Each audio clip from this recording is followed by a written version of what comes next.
To detect if the dice roll produced a 4 of a kind string, you will need to create an if statement to check if the current count is greater than or equal to 4. Okay, let's create another if statement block, I guess.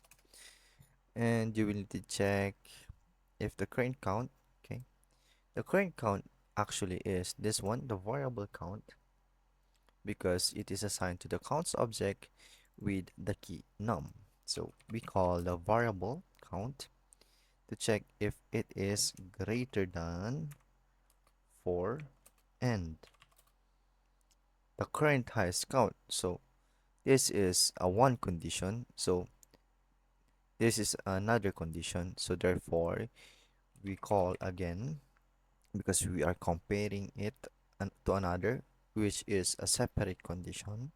So the current, wait, it checks if the current count is greater than or equal than 4 and it is greater than. So it is greater than the current highest count. And then this is actually the current highest count variable. Therefore, we just have to call it in.